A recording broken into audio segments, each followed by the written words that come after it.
Buenos días, licenciada. Hoy voy a hablar sobre la higiene industrial. La higiene industrial se dedica al reconocimiento, evaluación y control de aquellos factores ambientales que surgen en el medio ambiente y afectan al trabajador, causando molestias y daños a la salud. La higiene industrial tiene tres fases, que es el reconocimiento, evaluación y el control. El reconocimiento es el conocimiento de agentes físicos, químicos y biológicos. La evaluación es la comparación entre criterios de referencia y el control son las medidas administrativas y técnicas. El técnico en higiene industrial es la persona competente para realizar las mediciones del medio ambiente del trabajo, pero no para realizar las interpretaciones, juicios y recomendaciones que exigen a un higienista industrial. Las ramas de la higiene industrial son de campo, analítica, teórica y operativa. En el campo es la que identifica, la analítica es la que cuantifica, la teórica es la que evalúa y la operativa es la que controla. La teórica se dedica al estudio de los contaminantes y su relación con el hombre, mientras que la higiene de campo es la que se encarga de realizar el estudio de la situación higiénica en el ambiente de trabajo, análisis de puestos de trabajo, detección de contaminantes y tiempo de exposición, medición directa y toma de muestras. La higiene analítica realiza la determinación cualitativa y cuantitativa de los contaminantes presentes en los ambientes del trabajo, en estrecha colaboración con la higiene de campo y la higiene teórica, permitiendo evaluar así la magnitud del riesgo higiénico, nivel de laboratorio y nivel de campo. La higiene operativa comprende la elección y recomendación de métodos de control para implementar y reducir los niveles de concentración hasta los valores no perjudiciales de la salud. Ahora, los riesgos higiénicos. La probabilidad de sufrir efectos adversos y alteraciones de salud de contaminantes durante la realización de una actividad laboral es muy alta. Para eso tenemos los contaminantes de origen químico, de origen biológico y de origen físico. Los de origen químico es la materia inerte, los de origen biológico son los seres vivos, mientras que los de origen físico es la energía. Ahora tenemos los tipos de agentes, tipo de agente químico, físico, biológico, que son en el químico están el polvo, el humo, los gases, el vapor, las nieblas, mientras que en el contaminante físico está la temperatura, las radiaciones, el ruido, las vibraciones y la iluminación. En el contaminante biológico están las bacterias, insectos, protozoos y los virus. Ahora, para los tipos de exposición de los agentes ambientales tenemos la exposición aguda y la exposición crónica. En la exposición aguda, una gran cantidad de contaminante en un periodo de tiempo normalmente inferior a las 24 horas por una única exposición, o bien durante varias exposiciones durante este periodo de tiempo. Ahora, en la exposición crónica son exposiciones a pequeñas cantidades con contaminantes día tras día durante periodos prolongados de tiempo, desde meses hasta los años, con exposiciones regularmente repetidas durante este tiempo. Así tenemos que las vías de entrada de los agentes ambientales son la respiratoria, la dérmica, la digestiva y la parental, causando daños a los trabajadores. Ahora, los factores de riesgo físico. Tenemos el ruido. El ruido es cualquier sonido indeseable. Eso es lo que nos dice según la Organización Internacional del Trabajo. O si no, una definición mía que es el sonido son conjuntos de sonidos no agradables. Ahora, el ruido se compone de una parte subjetiva, que es la que molesta, y una parte objetiva, por lo tanto cuantifica lo que es el sonido. Así el individuo medio tiene una capacidad para oír sonidos entre 20 y 20.000 Hz, y las conversaciones normales constan de sonidos entre 500 y 3.000 Hz. La existencia de ruido en el medio ambiente de trabajo puede suponer riesgo y pérdida de audición. El riesgo de la pérdida auditiva significa que a partir de los 85 decibeles. Infrasonido y el ultrasonido. Los infrasonidos son aquellos sonidos cuyas frecuencias son inferiores a los 20 Hz, y los ultrasonidos en cambio son sonidos cuyas frecuencias son superiores a los 20.000 Hz. En ambos casos se tratan de sonidos inaudibles por el ser humano. Es por ejemplo que para una voz humana se necesita de 100 hasta 8000. De 100 serían los graves y 8000 serían los agudos. Una conversación normal sería entre 400 y 3000, o sea que está entre graves, medios y agudos. Ahora vamos a ver lo que es el ruido constante, ruido intermitente y ruido de impacto. Ruido constante, cuyos decibeles de presión sonora no presentan oscilaciones y se mantienen relativamente constantes a través del tiempo, mientras que el ruido intermitente es aquel que se presenta subidas bruscas y repentinas de la intensidad sobre la forma periódica, mientras que el ruido de impacto es aquel que se presenta variaciones rápidas de un nivel de presión sonora en intervalos de tiempo menores. Por ejemplo, esto es una explosión a gran escala. Ahora vamos a ver los niveles sonoros. Por ejemplo, con el tiempo de exposición de jornada de 85 decibeles serían 8 horas de exposición, mientras que de 90 serían 4, de 95 2, de 100 1, de 110 25 minutos y de 115 12 a 13 minutos. Y unos niveles de exposición recomendados son de 90 decibeles hasta 8 horas, de 95 hasta 4 y de 105 hasta 1 hora. Ahora tenemos una fórmula para esto, que significa la dosis de exposición. Ahora la dosis de exposición es TE sobre TP. ¿Qué significa esto? La TE significa el tiempo de exposición a un determinado nivel de ruido, mientras que la TP es tiempo permitido para el trabajador permanezca expuesto a ese nivel de ruido sin riesgo de pérdida auditiva. Ahora, la dosis vendría a ser, si es mayor a 0.5, riesgo bajo; si es mayor a 0.5 y a 1, riesgo medio, nivel de acción. Ahora, si es riesgo alto, sería mayor a 1 y menor a 2, mientras si es mayor a 2 es riesgo crítico. En sí, ahora vamos a pasar sobre lo que es la iluminación. La iluminación es la unidad de medida, son los lux. La luminencia es la cantidad de luz que devuelta por unidad de superficie en la dirección de la mirada. El luxómetro. El luxómetro es el que mide la intensidad de la luz, así que es un instrumento de medición que permite con precisión detectar los niveles de presión de la luz. Ahora tenemos una tabla que es sobre el puesto de trabajo y el nivel permitido de la luz. En el patio, en la galería y en los demás lugares de paso tenemos de 50 a 100 lux. Y en las oficinas, en los equipos de oficina, en los tejidos de colores, tenemos de 300 a 500 lux. Mientras que en las calderas, lavanderías, almacenes, depósitos de 200 a 300. En los montajes, en la ebanistería, en la inspección de colores oscuros, tenemos de 700 a 1000 lux. Ahora vamos a pasar sobre los agentes biológicos. Estos agentes biológicos son microorganismos con inclusión de los genéticamente modificados, cultivos celulares y endoparásitos humanos susceptibles de originar cualquier tipo de infección, alergia o toxicidad.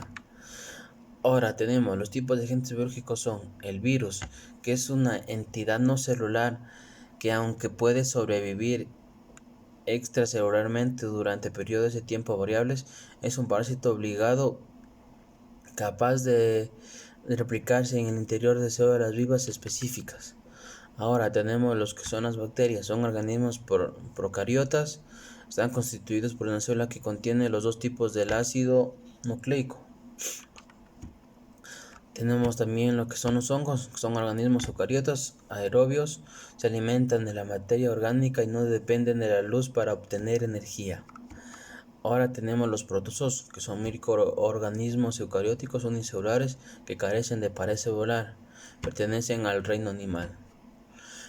Tenemos el cultivo celular, que es el resultado del crecimiento in vitro de células obtenidas de organismos multicelulares.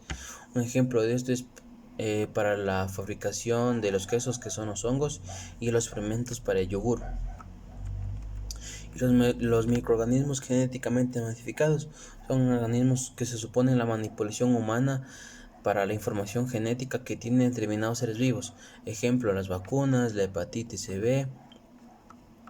Ahora tenemos la clasificación de los agentes biológicos por grupo de riesgo, que son 4 grupos. El grupo 1 es el agente biológico que resulta poco probable que cause enfermedad en el hombre.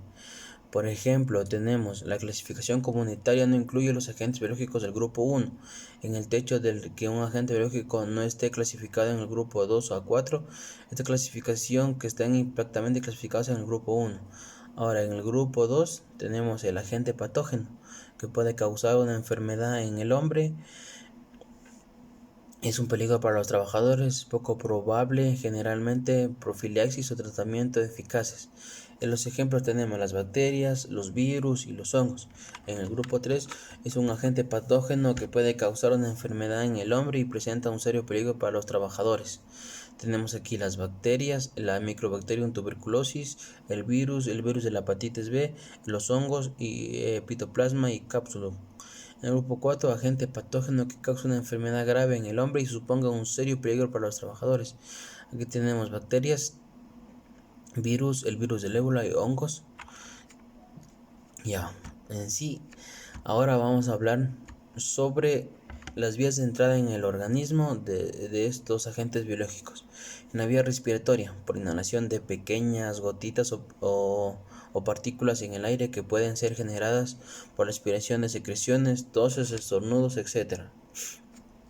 En la vía ocular o conjuntiva, la contaminación se produce por la proyección de aerosoles infectadas sobre la mucosa ocular. También tenemos en sí y la vía digestiva, por una inadecuada limpieza de las manos y consumir bebidas y fumar en el lugar de trabajo. Ahora tenemos la vía dérmica, que se produce cuando el agente infeccioso entra en contacto con la piel y tiene capacidad de atravesarla en las situaciones en las que la piel se encuentra alterada por heridas, fisuras, erosiones. También tenemos la vía parental, que generalmente de forma accidental, como sucede con los arbovirus, la brucela y los virus causantes de la rabia. Así tenemos también que los trabajadores son expuestos a riesgos biológicos como la transmisión de persona a persona, en personal sanitario y personal de seguridad industrial, protección civil, enseñantes, geriátricos, centros de ecología, penitenciarios, servicios personales, etc. La transmisión de animal a persona se realiza mediante los veterinarios, los ganaderos, industrias lácteas, los mataderos, y la transmisión también a través de objetos de materiales contaminados por el personal de limpieza, saneamiento público, agricultores, cocineros, mineros, industrias de lana, pieles, industrias de cuero. Ya. Vamos a hablar también sobre los factores de riesgo químico. Y los estados de agregación son en gases, en vapores y en aerosoles. En los gases son sustancias que a 25 grados centígrados y una atmósfera de presión están compuestos por partículas de tamaño molecular que lo caracteriza de forma que ocupan en el espacio que los contiene.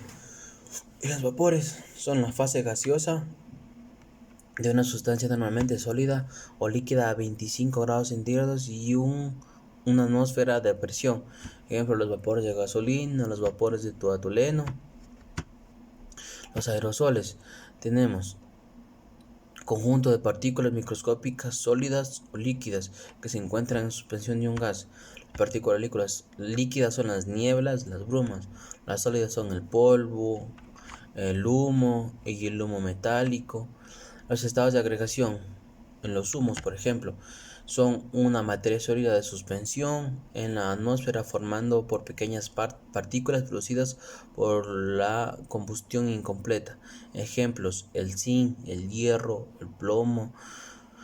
Ahora, los polvos, materia sólida dispersa en el aire, productos en la acción mecánica, polvos de granera, granos de algodón, materiales sólidos, orgánicos o de metal. Las fibras es aquel material grande de 5 micras con una porción igual o mayor de 3 a una longitud con un metálico ancho. Son los asbestos, la fibra de vidrio. La neblina son las gotas de líquidas suspendidas en el aire generadas por la atomización y la relación de espuma, burbujeo de material líquido. Ejemplo, el ácido clorhídrico, el ácido acetético, el ácido sulfúrico, las pinturas en aerosol, insecticidas y los vapores. Son la materia que proviene de la evaporación de un líquido o de la sublimación de un sólido. Son el benceno, el tuoleno, el metanol, la acetona, el xileno. Los gases son compuestos que a temperatura de presión ambiente se comportan como el aire, el monóxido de carbono, el dióxido de azufre, cloro y amoníaco. Los efectos de estos riesgos químicos son la mutagénesis, la carcinogénesis y la teratogénesis. La mutagénesis es la inducción de cambios hereditarios en el genotipo de una célula como consecuencia de alteraciones o pérdida de gases o cromosomas. La carcinogénesis es la inducción por agentes químicos de una transformación maligna e incontrolada de células, dando como resultado la formación de un tumor, mientras que la teratogénesis, inducción en las malformaciones, estructuras en embriones y fetos. Como conclusión a esto, los factores químicos es que es muy importante tener en cuenta que la toxicidad de un compuesto químico no puede verse como una cifra definida y que el resultado esperado va a ser siempre igual, puesto que este puede verse modificado por la influencia de cualquiera de los factores anteriores de esta exposición descrita. Ahora lo que vamos a ver es el fuego. Y el fuego tiene un triángulo que es el combustible, el carburante, que es el oxígeno, y el calor, que es la energía de activación del fuego. También vamos a hablar sobre los primeros auxilios, que son las PAS, que es proteger, avisar y socorrer. Las heridas también tenemos que son las hemorragias, que es la capilar, la venosa y la arterial. Las quemaduras también tenemos. Una quemadura es una lesión en los tejidos del cuerpo causado por el calor, sustancias químicas, electricidad, sol o la radiación. Ahora también existen quemaduras de diferentes tipos, de primero, de segundo, de tercero y de cuarto grado. Ahora, dando vuelta atrás sobre el fuego, voy a poner un ejemplo. En el caso de un incendio forestal, el combustible es la madera de los árboles, el oxígeno está en el aire y el calor que proviene de un rayo o ser provocado por los humanos de manera accidental, con fogatas o colillas de cigarrillo. Por ejemplo, les voy a dar varios ejemplos del fuego. La llama azul significa que es alcohol y gas natural. La llama amarilla, combustible ordinario de clase A. La llama roja son líquidos inflamables. La llama blanca son diversos metales. El humo también, aquí el fuego también abarca el humo, así que el humo son partículas incompletamente quemadas que son arrastradas por corrientes de convección y también tienen una clasificación, así que el humo blanco son los productos vegetales, el humo amarillo son sustancias químicas como el azufre, el humo negro son derivados del petróleo. Ahora sí tenemos también los tipos de fuego, los de clase A, clase B, clase C y clase D. Los de clase A son combustibles sólidos como la madera, el cartón, los papeles, la tela. Los de clase B, combustibles líquidos como la cera, las parafinas, gas, alcohol y gasolina. Los de clase C, combustibles gaseosos como el acetileno, el metano, el propano, el butano y el gas natural. Los de clase D son materiales con comportamiento especial que pueden ser metales como el sodio, potasio, magnesio, aluminio en polvo. Y bueno, pues esta es toda mi exposición acerca de la clase de seguridad industrial, que lo que les puedo dar. Así que muchísimas gracias.